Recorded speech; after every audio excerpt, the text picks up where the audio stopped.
नमो भगवते वासुदेवाय। अथ पंचमाध्याय। श्रीसूत उवाच हरषे मुनिं कर आगे सूत कहन्ति अनुरागे सुण सकल मुनि जाने हरिचरित सावधाने। गंगा समीपे देव ऋषि सुख आसने दृढ़े बसे व्यासे पूजिले मन तोषे जे जात गोविंदर अंशे हरषे वीणा हस्ते नेई कहन्ति व्यास मुख चाहि। नारद उवाच हे व्यास पराशर सुत तुम्भे स्वभावे भाग्यवंत तुम्भर चंचल वदन देखि जानिलो तुम्भ मन सकल वेद शिष्य देई पुराण भारत भियाई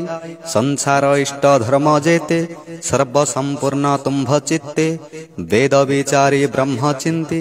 चित्ते नहिला तुम्भ शांति भले जानिले मुहि यहाँ तुम्भे स्वभावे पुण्य देहा। नारद वाक्य शुणी करने व्यास कहन्ति अवधाने। व्यास उवाच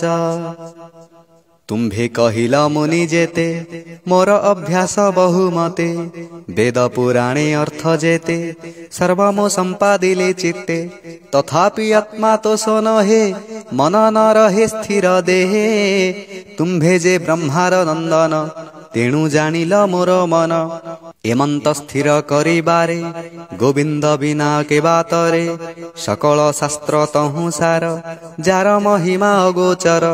ताहार भक्ति जेणु नाही एणु मो चित्त स्थिर काहि तुम्भे सकल गुह्य जान विष्णुर महिमा प्रमाण श्री सर्वजीवंक ईश्वर जार मायारे ए संसार सर्जई पालई संहारे त्रिगुण बले से बिहरे से माया ताकु न लागई नित्य से निज सुखे थाई एतिनी लोके तुम्भ देहे निरते भ्रमेर विप्राय प्राणिंक बाह्य अभ्यंतरे जेसने समीर संचरे आत्मा को आत्मा साक्षी रूपे नित्य बिहरे निज सुखे से विष्णु पद ब्रह्म जले तुम्भर स्नाहान निश्चले से जल शीत उष्म भाव नित्य तुम्भर अनुभव ताहार महिमा प्रमाणे तुम्भंकु अन्य केबा जाने कह आनंदे मुनिवर जेमंते मन हेब स्थिर। नारद उवाच भोमुनि सत्य वचन तेणु संतोष नुहे मन धन संपद काम अर्थे जेते कहिल वेद शास्त्रे कृष्ण निर्मल जसो गुण जेणु न कले उच्चारण जे धर्मे कृष्ण तोष नहि से धर्मे चित्ते न घटई जदि गोविंद गुण ग्रामे अभ्यासे थंता किछि श्रमे तेबे कि मन असंतोष कहिबा सुण उपदेश जे वाणी जगत तारिणी ता छाड़ी अन्ये जेबे भणी ताहाकु बोली काक बाणी जहि गोविंदंकु न शुणी निश्चय काक तीर्थ सेहि जे जले केबा अवगाही परम हंस मनु बळे जे जंती पुण्य तीर्थ कूले जे वाक्ये कृष्ण गुण गाई निश्चय पुण्य तीर्थ सेहि से वाक्ये जन ताप नाशे तीर्थ जे सने पाप ध्वंसे कृष्णर गुण गाथा जेबे प्रबंधे उच्चारई भावे पद दूषित जेबे हुए से वाणी सर्व पाप दहे अनंत नामे जसो गुणे साधुंक वाणी नित्य भणे से हरि भाव जेबे छाड़ी जे जंती कर्म पथ माड़ी निष्काम मते सर्वनाशी तपसा धंती बने पशी हरि महिमा छाड़ी देबे अति निर्मल ज्ञान भावे से काहि अशुभ नाशिब तपसाधिला फल देव जे पुण्य वेद मार्गे करे निर्मल चित्ते फल धरे हरिंकु न कले अर्पण से सर्व फल अकारण तुम्भे स्वभावे भागवत ମହାନୁଭବେ ଶୁଦ୍ଧ ଚିତ୍ତ ସତ୍ୟବଚନ ଧୃତବତୀ ଏଣୁ ଅମୋଘ ତୁମ୍ଭଗତି ସମାଧି କର କୃଷ୍ଣ ପାଦେ ତାଙ୍କ ଚରିତ ଅନୁବାଦେ ପ୍ରବନ୍ଧେ ଭାଗବତ କର ଅଖିଳ ଜନଙ୍କୁ ଉଦ୍ଧର ଯେ ପ୍ରାଣୀ ଅନ୍ୟ ମାର୍ଗେ ଭଜେ ହରି ଭକତି ଦୂରେ ତେଜେ କୃଷ୍ଣ ଭକତି ଲାଭ ଛାଡ଼ି ତୃତୀୟ ବର୍ଗେ ଲୋଭେ ବଢି ତାହାଙ୍କ ସୁଖ ଲେଶ ନାହିଁ ସମୁଦ୍ରେ ଯେହ୍ନେ ନାବ ଥାଇ ଜଳ ପବନ ମେଘ ତେଜେ କୂଳେ ନ ଲାଗି ବେଗେ ଭାଜେ ତାହାଙ୍କ ଗତି ସେହି ମତ ଶୁଣ ହୋ ପରାଶର ସୁତ ନିନ୍ଦିତ କାମ୍ୟ କର୍ମ ଚିନ୍ତି ଯେ ଧର୍ମ ଧର୍ମ ଶିକ୍ଷା ଦିଅନ୍ତି ସ୍ୱଭାବେ ମୂଢ଼ ସେହୁ ଜନ ତାହାର ବିଅର୍ଥ ଜୀବନ ସାଧୁ ନିବାରି ନ ବୁଝନ୍ତି ଜଗତେ ନାହିଁ ତାଙ୍କ ସ୍ଥିତି ପାପ ଆଚରି ନର ଲୋକେ ଅନ୍ତେ ସେ ପଡ଼ନ୍ତି ନରକେ ତୁମ୍ଭେ ସ୍ୱଭାବେ ବିଚକ୍ଷଣ ଭାବ ଅଭାବ କଲେ ଜାଣ ଅନନ୍ତ ପାର ବିଷ୍ଣୁ କଥା ତୁମ୍ଭେ ବର୍ଣ୍ଣନେ ସାମରଥା ନିବୃତ୍ତି ପ୍ରବୃତ୍ତି ଏ ମାର୍ଗେ ପ୍ରାଣୀ ତରିବେ ଯେଉଁ ଭାଗେ ହରିଚରିତ ଦୀପକର ଜନକୁ ଅନ୍ଧାରୁ ଉଦ୍ଧର ଯେ ପ୍ରାଣୀ ନିଜ ଧର୍ମ ତେଜେ ହରିଚରଣେ ଦୃଢ଼େ ଭଜେ ଭଜୁ ମରଇ ଯେବେ ଦୁଃଖେ କେବେ ହେ ନ ପଡ଼େ ନରକେ ସ୍ୱଧର୍ମେ ନ ଭଜନ୍ତି ପ୍ରାଣୀ ହରି ମହିମା ପରିମାଣୀ ଅନ୍ତେ ତାହାର ଗତି ଯେତେ କେ ଅନୁମାନ ପାରେ ଚିତ୍ତେ ଏବେ ହୋ ଶୁଣ ମୁନିବର ପଣ୍ଡିତ ଜନଙ୍କ ବ୍ୟବହାର ଯେ ଲାଭ କେହି ନ ଜାଣନ୍ତି ସେ ଭାବ ଯାର ଚିତ୍ତେ ଚିନ୍ତି ଏ ଅଧୌର୍ଧ୍ୱବେନି ପଥେ ସେ ପ୍ରାଣୀ ଭଜନ୍ତି ନିରତେ ତାହାଙ୍କ ମଧ୍ୟରେ ଏକ କ୍ଷଣେ ନୋହିଲେ ସେ ଫଳ ଧାରଣେ ସେ ଅର୍ଥେ ଯତ୍ନ ଯେ କରନ୍ତି ସଂସାରେ ପଣ୍ଡିତ ବୋଲାନ୍ତି ସେ ଫଳ ପାଇ ଦୁଃଖ ଧ୍ୟାଇ ଭ୍ରମଣେ ସୁଖ ନ ଲଭଇ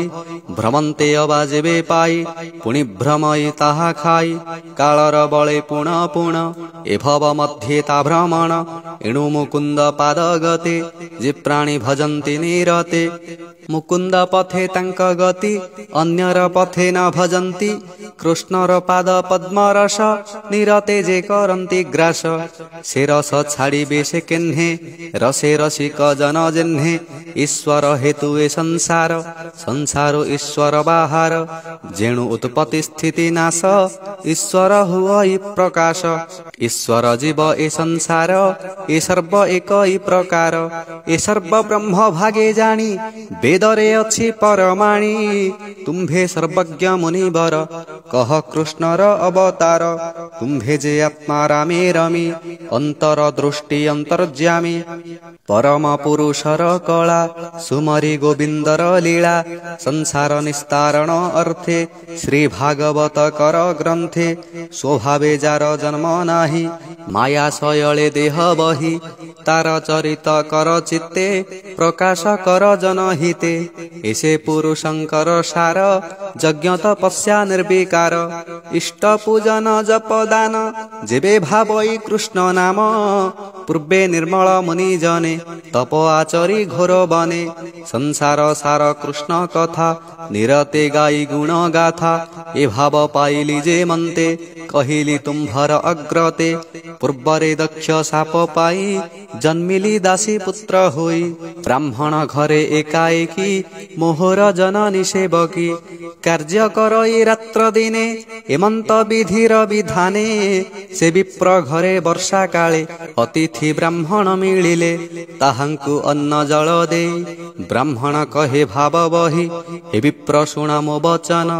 ଆଜି ଜୀବନ ମୋର ଧନ୍ୟ ତୁମ୍ଭର ଦୟା ଯେବେ ମତେ ମୋ ଘରେ ରହ ଦିନ କେତେ ଦୁର୍ଗମ ବରଷା ଏ ଚାରି ଏ ଋତୁ ମୋର ଘରେ ସାରି ହେଉ କହିଲେ ବିପ୍ରଜନେ ବ୍ରାହ୍ମଣ ବୋଲେ ଶୁଦ୍ଧ ମନେ ରହିଲେ ମନର ସନ୍ତୋଷେ ମୁଁ ସେବା କଲି ତାଙ୍କ ପାଶେ ବାଳକ ଚଞ୍ଚଳ ମୁଁ ଚିତ୍ତ ସେବା କରଇ ଅବିରତ ସେ ବିପ୍ରଗଣ ମୋତେ ଚାହିଁ ଆଶ୍ୱାସ କଲେ ଦୟା ବହି ସମଦରଶୀ ଯେଣୁ ସର୍ବେ କୃପା ସେ କଲେ ମୋର ଭାବେ ତାହାଙ୍କ ଭୋଜନର ଅନ୍ତେ ପତ୍ରେ ଉଚ୍ଛିଷ୍ଟ ରହେ ଯେତେ ତାହା ଭୁଞ୍ଜଇ ନିତ୍ୟେ ମୋହି ଅନ୍ୟ ଭୋଜନ ମୋର ନାହିଁ। ଉଚ୍ଛିଷ୍ଟ ଭୋଜନ ପ୍ରସାଦେ ମୋହର ଚିତ୍ତ ଅପ୍ରମାଦେ ବିପ୍ରଙ୍କ ମୁଖୁ ହରିବାଣୀ ତାହାଙ୍କ ଅନୁଗ୍ରହେ ଶୁଣି ନିରତେ ଶୁଣି ପଦେ ପଦେ ମନ ବୁଡ଼ିଲା କୃଷ୍ଣ ପାଦେ। କୃଷ୍ଣ ହୁଁ ଅନ୍ୟ ନ ଜାଣଇ ବିଷୟ ବିଷ ଆଉ ନାହିଁ ତେଣୁ ଏ ସଦଗତି ରୂପ ପ୍ରାଣୀଙ୍କ ହୃଦୟରେ କଳ୍ପିତ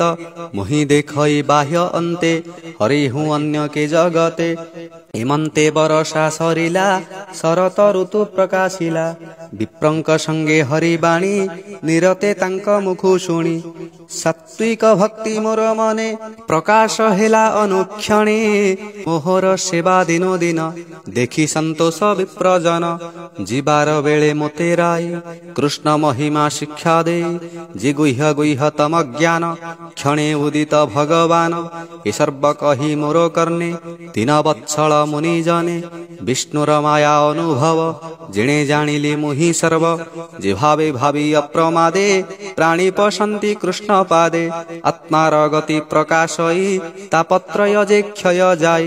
ବ୍ୟାଧି ଉପୁଜେ ଯହୁଁ ଅଙ୍ଗେ ସେ ଦ୍ରବ୍ୟ ଚିକିତ୍ସା ନ ଲାଗେ ଏଣୁ ଗୋବିନ୍ଦ ରସ ତେଜି ଯେବେ ବିଷୟ ରସେ ଭଜି ସେ କାହିଁ ତରିବେ ସଂସାରେ ପଡ଼ନ୍ତି ଘୋର ଅନ୍ଧକାରେ ଏ ଭବ ମଧ୍ୟେ ଦେହ ଧରେ ଶ୍ରୀକୃଷ୍ଣ ଭକ୍ତି କର୍ମ କରେ। ବିଷ୍ଣୁର ଯେତେ ଗୁଣଗ୍ରାମ ଜଗତେ ଅଛି ଯେତେ ନାମ ମନ୍ତ୍ର ଉଚ୍ଚାରି ସ୍ତୁତି କରି ପୂଜା କରନ୍ତି ଗୃହେ ଭରି ସେ ନ ପଡ଼ନ୍ତି ମାୟା ମୋହେ ଅନ୍ତେ ପଶନ୍ତି ହରି ଦେହେ। ଏମନ୍ତେ ସାଧୁ ସଙ୍ଗ ମିଳେ କୃଷ୍ଣର ଭକ୍ତି ଯୋଗ ବଳେ ଅଶେଷ ଦୁଃଖ ଦୂର ଗଲା ସେ ହରି ମୋତେ ଆଜ୍ଞା ଦେଲା। ଏବେ ହୋ ଶୁଣ ମୁନିବର ହରି ଚରଣ ମନେ ଧର କୃଷ୍ଣର ଗୁଣଗ୍ରାମ ଯେତେ ପ୍ରାଣୀଙ୍କୁ କହ ଭାଗବତେ ବିଷୟାର ସେ ପ୍ରାଣୀ ମରେ ଆତ୍ମାର ଗତି ନ ସୁମରେ ସେ ଯେବେ ଭାଗବତ ଶୁଣି ତରିବ ଭବ ତରଙ୍ଗିଣୀ। ଏମନ୍ତେ ବ୍ୟାସ ଆଗେ କହି ବୀଣା ସଙ୍ଗୀତେ କୃଷ୍ଣ ଗାଇ ସେ ମୁନିବର ପାଦ ଯୁଗେ ସୁଜନେ ନାମ ଅନୁରାଗେ ହୋଇବ ଭବ ବନ୍ଧନାଶ କହଇ ଜଗନ୍ନାଥ ଦାସ। इति श्रीमद्भागवते महापुराणे पारमहंस्यां संहितायां वैयासिक्यां प्रथमस्कन्धे व्यासनारद संवादे नाम 5मोऽध्यायः।